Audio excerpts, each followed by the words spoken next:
Hello, konnichiwa! So, eto nga pala yung day 2 ng girls retreat natin. Tanashimi na din akong i-share sa inyo yung mga ginawa namin sa araw na to. Super nag-enjoy talaga kami. Pero bago ang lahat, tinry namin yung jacuzzi dito sa villa. Hindi na nga kami nakapagbabad kagabi dahil mga antok na talaga at pagod. Kaya napag-usapan na lang namin na sa morning na lang before mag-yoga. At alam nyo guys, hajimete ko to. Noon ko pa nga gustong-gustong itry to. Kaya nung nabasa ko sa itinerary na merong yoga session, sobra talaga akong natuwa. Isa talaga to sa nilulook forward ko. Noon kasi parang andali lang siyang tignan. Pero pag ikaw na mismo yung nandito, lalo na pag first timer, hindi rin ganun siya kadali ha. Pero sa totoo lang, ang sarap talaga sa feeling. Nais talaga yung stiff shoulders ko. Basta ibang-iba pagkatapos mag-yoga. Nawala lahat ng bigat sa katawan. Ang feeling ko baka itatry ko pa ulit to. And siya nga pala yung yoga instructor namin. Arigatou gozaimasu, Aya-san. Nung natapos na yung yoga session, naupo muna ako dito sa sofa habang tinitignan yung view. Tamang relax muna dahil maya-maya mag-aasagohang na din kami. Meron tayong bread, ham, scrambled eggs, butter, typical na breakfast. Habang kumakain, tamang chikahan na rin with girlies. Sinusulit na namin guys dahil nga last day na to. And for sure, mamimiss ko talaga tong villa. Lalo na tong view. And dali ko pa man din ma-attach kung hindi sa tao, sa mga bagay-bagay din. Oops, umaaura ang ate nyo, pagbigyan nyo na. Sinasamantala ko na guys dahil maya-maya aalis tayo ng villa. Dahil yung susunod na activity sa ibang lugar natin gagawin. Hanggang ngayon na-amaze pa rin ako sa view. Sobrang nakaka-relax. For our next activity ay glass making dito sa Gaku Glass Workshop. O diba, glass making talaga namang nakaka-excite.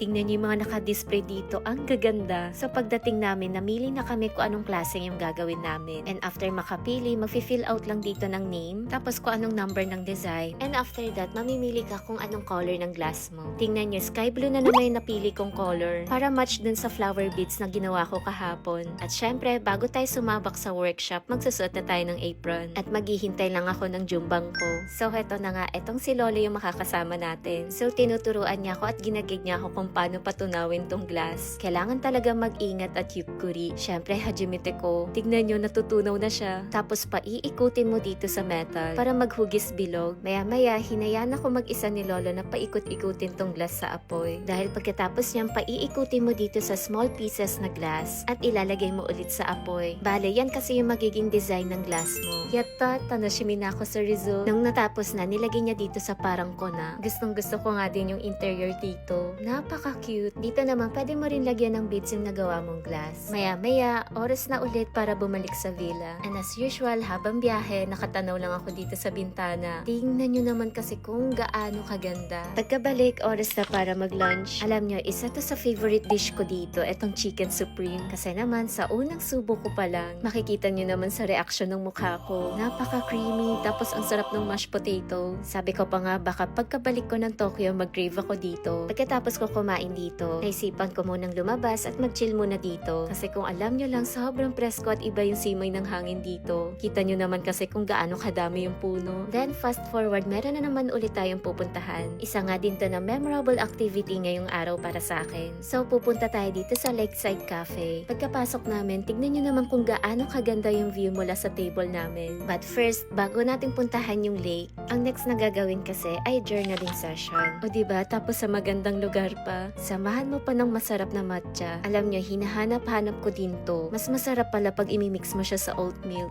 Kaya nga nung pagkainom ko, pinatry ko dito sa kasama ko. Pati nga rin yun sa kanya pinatikim sa akin. Ang sarap din. May mga ilang prompt din pala para sa journal natin. Kaya habang nagsusulat, moment of silence muna. Dahil pagkatapos neto, pwede na tayong lumabas at pumunta dito sa may lake. Tignan nyo naman guys kung gaano ka-clear yung tubig. Sabi pa nga ng isang kasama ko na para daw tong nasa Crash Landing on You na K-drama. So bago kami bumalik sa villa, binigyan mo na kami ng oras dito para mag-video or mag-take pictures. Buti nga't hindi na maulan ngayon.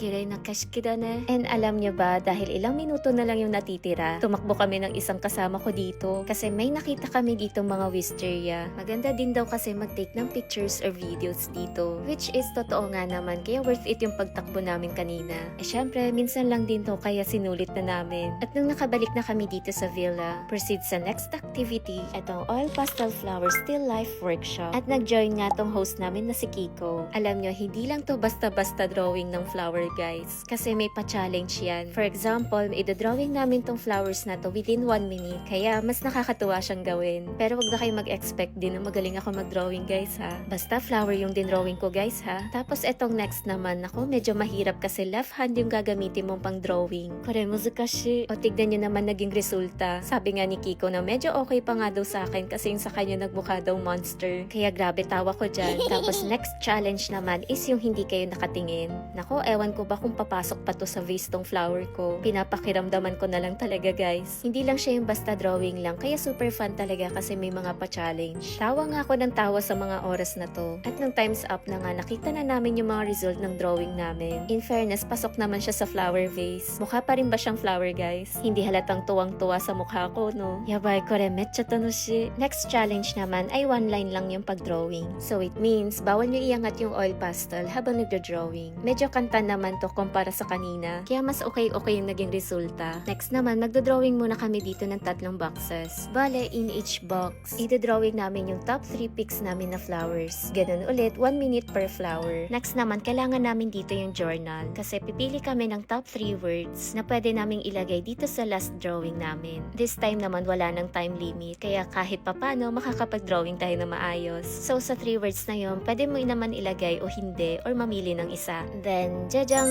Pwede na siguro to. Nung natapos na kaming lahat, nilagay na dito sa floor yung mga drawing namin. Ang ganda tignan pag nagsama-sama. Super love talaga yung mga activities namin, kaya I love. So yun na nga guys, doon na matatapos yung activities natin. Kaya naman girls, if gusto nyo ma-experience din to, yung next retreat ay sa July at dito din, check nyo na lang sa website o kaya sa IG nila.